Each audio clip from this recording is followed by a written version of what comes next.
What's up, family? Welcome back to another legendary reaction video. Get this video a big thumbs up, man. Helps crush that YouTube algorithm. It's totally free. So we switching it up a little bit. So we're gonna talk a little bit about what's going on throughout the world, in regards of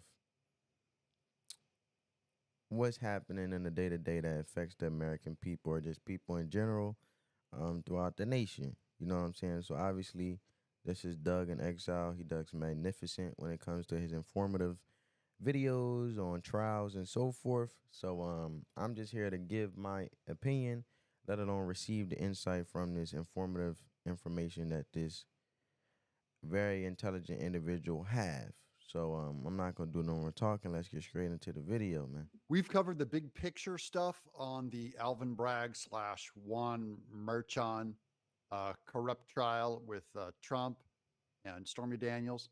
But now we have backfill to do with lots of Trump friendly lawyers coming out in his defense and offering new details that I haven't presented to you yet. So, welcome to Doug in Exile. This is where the happy patriots are. I try and make news every day, a little bit of entertainment, and a little bit of getting you caught up on the bigger ideas and the bigger reasons why Trump is going to have to defeat New York, not in court, but at the ballot box. That's understandable because at the end of the day, a lot of times, how can I put it? Nowadays, it's more about winning a popular vote in regards of the popular opinion, the opinion of the people about what the people see, what is right. It's not about what's more so right. It's about what's more popular in regards of who is going on that popular bandwagon. Like, for example, everybody want to win, right? So at the end of the day, you want to go on a winning team. But that might not necessarily be good for you in the long haul if you want to have a sustainable longevity standpoint when it comes to success. You know what I'm saying? You want it right then and there, that instant gratification. So what I'm getting to, not to rant or rumble off into the off-topic conversation, but what I'm trying to say is basically a lot of times now it seems like what's being involved is courtshiping the popular vote, where only if it's popular to say it, you should jump on that bandwagon, not if it's right to say it. So I understand what he's saying because at the end of the day, there's already a lot of sensitivity to the topic of the votes. Mind you, this is a popular individual. He's a successful businessman. So it's going to be hard because at the end of the day, he was a president and he is going to try to be in office again for a second time as president, being a former president. So at the end of the day, it's going to be very hard anyway for popular opinions not to take place, and very hard for bias or biasness to take place where people are being biased because he's already such a known public figure slash celebrity. So, and then trying to gain votes the right way, rightfully so, standing up for what he believes should take place, as a person in position of power responsibly when it comes to being a president again, and what he feel like things that need to be touched on, so then it overall, impacts positively the American people or just the people in general, you know what I'm saying, for their best interest. So you voting for Trump or you voting for Biden or voting for whoever you're voting for, which I believe your local elections within your community is more important than the national elections, is because at the end of the day, these people alter your day-to-day resources that are given to you in your local communities, like schools, board of education, education system, taxes, property taxes, stuff like that. Um, your local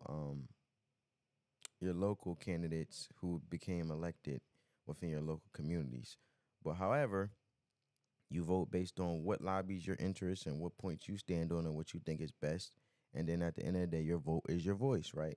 So it's going to be hard because he has to gain the vote for people to understand what he's necessarily standing for and what interests of the people that he's trying to get that understands what type of action he's trying to do if he was elected.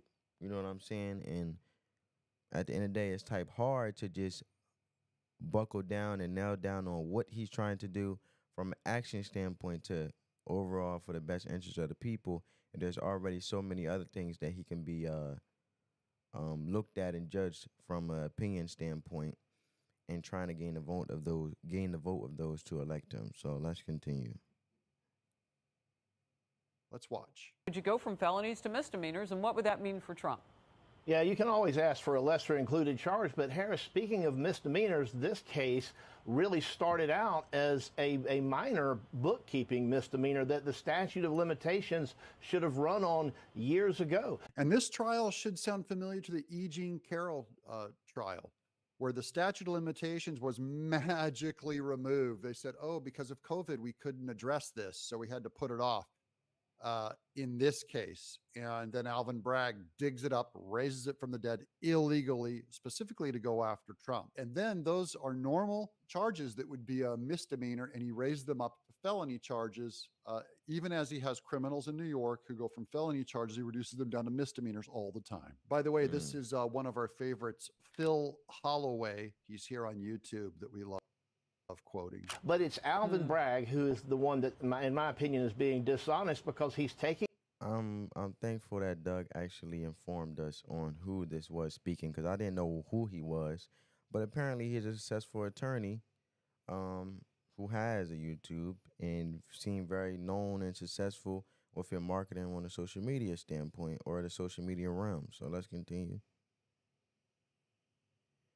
This misdemeanor, and he's bootstrapping, federal election law and trying to call this some type of serious felony fraud, which really is just a bookkeeping issue. And by the way, speaking of fraud, it's another example of a New York prosecution going after Trump where there's no victims. There's no victim, no crime. They won't name the crime. And Phil Holloway is going to explain why that's significant.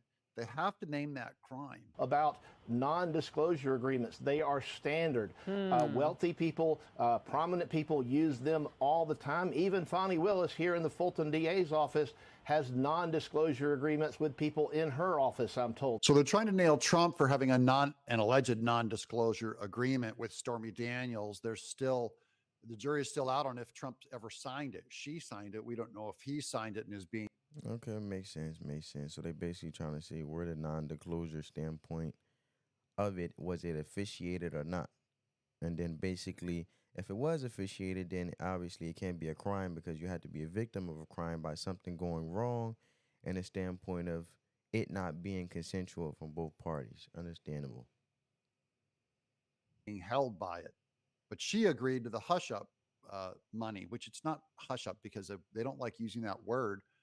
Trump supporters, because hush up implies he did a crime, and people use hush things to cover up illegal things. Non-disclosure agreements, I've signed a non-disclosure agreement with every employer I've ever had. So if that's a crime, then guilty. I get it. So basically he's trying to differentiate. Okay, hold up. Hush. See, now you have to understand and put it in context. You have to be aware of how you articulate things or how you explain things, because it's a simple fact that if it's hush money, then that means, like he said, it implies that a crime took place, because now you want someone to hush up about something and you're trying to make it a transactional thing in return where you get something to not be put out in public or just put out in general that can be held against them. But however, since they're as an NDA or a non-disclosure agreement and she signed it, but they're just trying to figure out if he signed it, then at the end of the day, it can't be a crime because it had to be consensual for NDA, which is an agreement to take place. And if you agreed upon something, then you can't be a victim of something you agreed on. That's just not taking accountability, right? So, makes sense.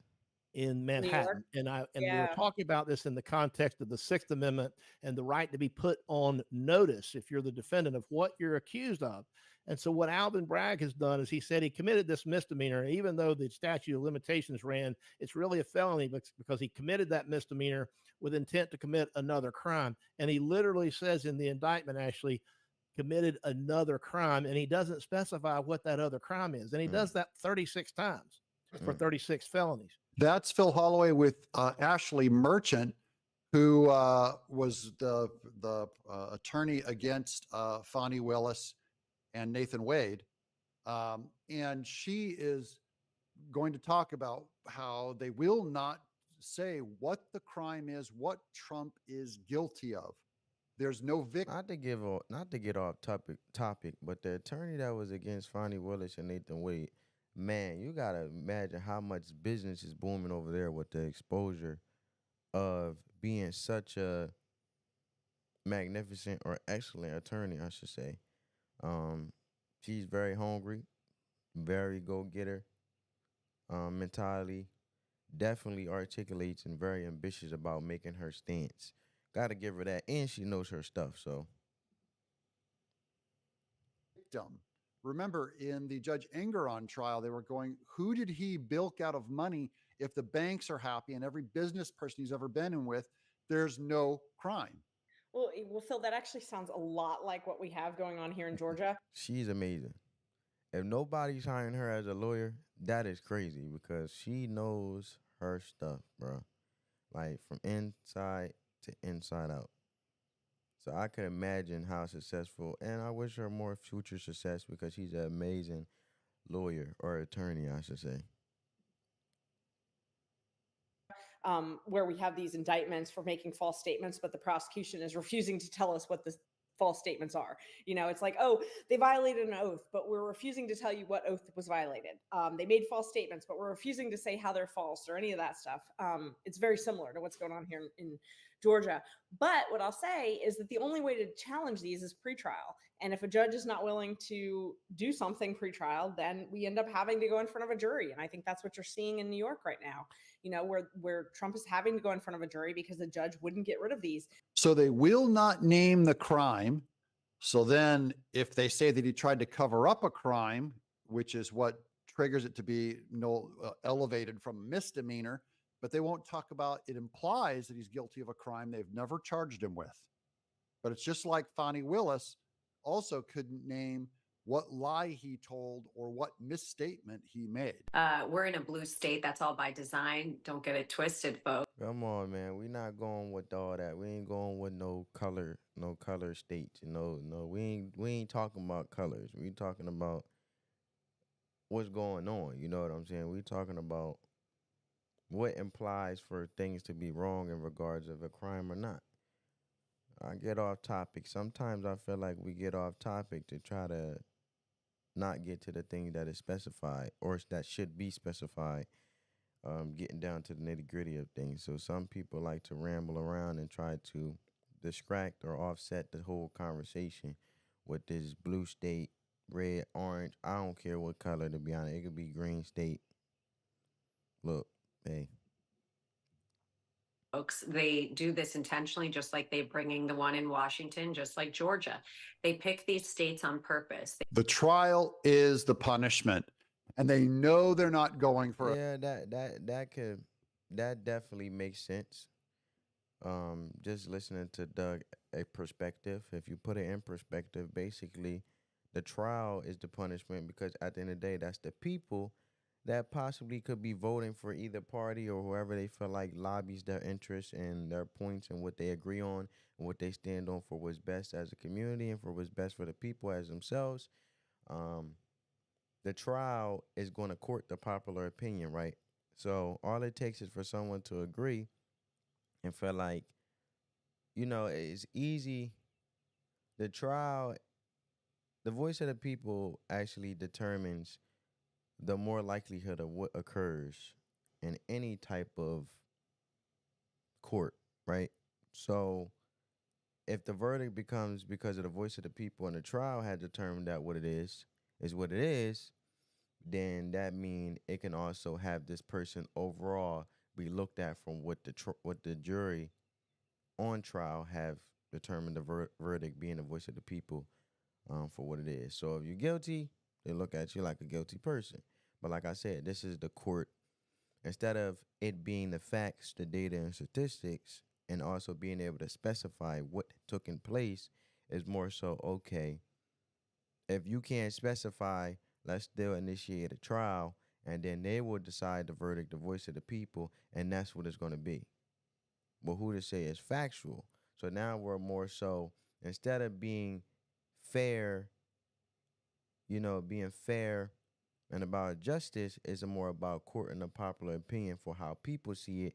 And as long as they say, oh, you're this person, then you're this person. So is it right?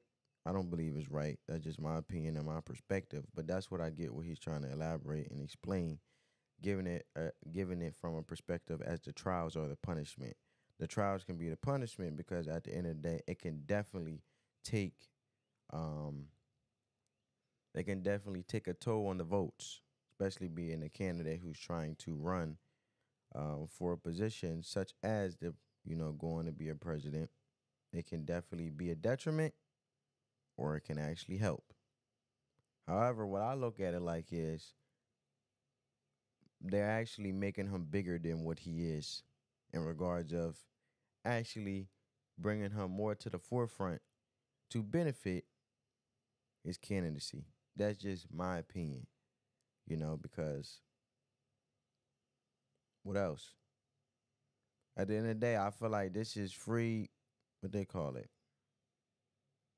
free promotion. You know how candidates usually that run for presidents have to sell themselves and lobby the interest of the people and gain the interest of the people that's on the same page as them. That then translates over to votes.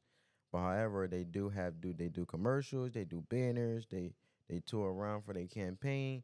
I feel like this is a free campaign promotion without having to do much. I mean, a lot of people around the nation is watching this and curious to see what's happening, what's going to happen, and learning from it, getting factual, insightful information, and also different ways of informative perspective to educate themselves on it, like I'm doing with myself watching this video. That's all I got to say. A fair trial. That's why, as Alina Habba said, they're targeting blue states only. This wouldn't hold in a normal state unless it was bury the needle blue, which they have to have to be able to rig a jury pool and get a higher number of them and even get the everyone from the district attorney down to the judge sympathetic to their ridiculous cartoonish charge to be laughed out of any real court. But what's important, I feel like the real reality of this is, no matter how you want to spin it or what perspective you want to put, as in the trial and the people they pick in trial, and I think they have filling out a questionnaire of what type of news company, what type of news source do they get their news from a political nationwide standpoint, what's going on around the nation, Bloomberg or stuff like that. They're asking them whether they watch their news on a daily basis. I feel like at the end of the day, the ultimate thing that it will resort and come down to is the vote of the people. You have to vote for what lobbies your interests, vote for the best interests of not just you, but your community and what's best for the nation moving forward. Positively, you know what I'm saying, spreading the peace, love, and positivity, and continue to uplift each other, because at the end of the day, one bad apple ruins a bunch, right? You learn that when you on the what? You learn that when you're in first grade, second grade, kindergarten, So just keeping it simple and simplistic terms. That's how I look at it. At the end of the day, it's going to come down to the vote of the people, and that's where the voice is at. So no matter what happens, at the end of the day, no matter what people want the outcome to be, it's going to be what it's going to be at the end of the day. So, and then we live to see another day, right? Gracefully. So important with this notice, and I'm getting caught up, so I'm not sure, you may have already talked about this, but notice, I mean, we need to know what to defend against, first of all. But second of all, it's important for double jeopardy. If you don't put what the person actually did in the indictment, and then a couple years down the road, someone else wants to go and re-indict a case or bring something up, how do you know if they were already on trial for it if you don't put enough information in the indictment? I love these lawyers thinking that like the rule of law is still there, as if the Democrats care at all about double jeopardy. They're like, double jeopardy, double schmepperdy. That only applies to when a Democrat is under double jeopardy. A Republican, we'll give it a new name and it'll be fine. Well, this is clearly an illegal, unconstitutional gag order here. We have gag order. Well, I did a little bit be informed about that in regards of the gag order, you know, about him not being able to say anything outside of, you know, what's taking place. Let's listen a little bit more. Orders to protect criminal defendants who are going through the process. It is a limited time, place, and manner restriction to protect criminal defendants and their constitutional rights. And for these Democrat prosecutors and these Democrat judges to put a gag order on a criminal defendant is truly un-American, is breathtaking. And of course, the go-to on the Democrats is to try and shut Trump up with a gag order. So this is them playing small ball. It's not going to work. It's entirely backfiring on them. That's the good news is Trump's never done better. You saw him come out in the last video to the public in New York, and they're cheering him on. Little minority kids are going, "We love Trump. This is his campaign, guys." They didn't take him off the campaign trail. They put his campaign trail on steroids. President Trump. That's what I said. I just said that. And that's my first time ever watching the video. But at the end of the day, you're actually giving him a campaign boost. At the end of the day, that is what it is. But I think I heard enough in a nutshell with this video. Very interesting. Has made amazing perspectives on different ways to look at it. Whether it's double jeopardy, whether his party, maybe it'll be. I got 3 things from this video. The double jeopardy, that was another perspective that was being took place. You know, playing small ball in regards to the gag order taking place, and you know, not being able to talk about certain things, which they informed on Fox News that we just saw was unconstitutional. So the gag order as a way of playing small ball for him not to say much, but at the end of the day, he still is on campaign, and he's still able to campaign not during this situation, but he's campaigned before. So now you just have supporters there, you know, alongside him. But what I'm trying to get to is you got the double jeopardy. That was a perspective of it being a detriment to his campaign, let alone translating to votes, not being more votes. So it may affect him to go run and be president. 2, not specifying on what the crime was and how can you be victim to something you don't know of. And for future reference, if something came up again with the same similar situation, well, how can it be documented for the sake of an orderly, rule by law standpoint of already being documented in regards to a situation that took place before from a paper trail standpoint? So what I'm trying to say basically is, if someone came up and they reignited a trial against the same individual, but they already have gone through something similar, but it's a simple fact that it was never specified from a previous trial because they never could specify what was the crime and how the other person was victimized for it. And then if a trial get reignited in the future, then at the end of the day, he or she could have possibly went and had that same trial in the past, but it never was specified. So it's sort of misleading and not documented. And at the end of the day, it doesn't show if this person is more guilty or not. If at the end of the day you don't have that substance of crime or substance of a situation that keeps recurring, where you can say, okay, this person is this person is guilty, this person is not. But at the end of the day, if this never was specified, now you're back to square one, and you have to specify and know what you're defending and what you're standing for. So that's 2. And then 3, his campaign is just on steroids. That's what I got from this video overall. Comment down below how you guys feel about it. You know, do you feel like his campaign is on steroids and it's actually giving his campaign a boost? Or you feel like it's affecting his campaign along with his candidacy to then with the overall objective for him to be president again? Do you see it being least likely for him to be in office again or less likely? Comment down below. Hope you guys enjoyed this video. Give this video a big thumbs up. Spread that peace, love, and positivity. And on that note, family, peace.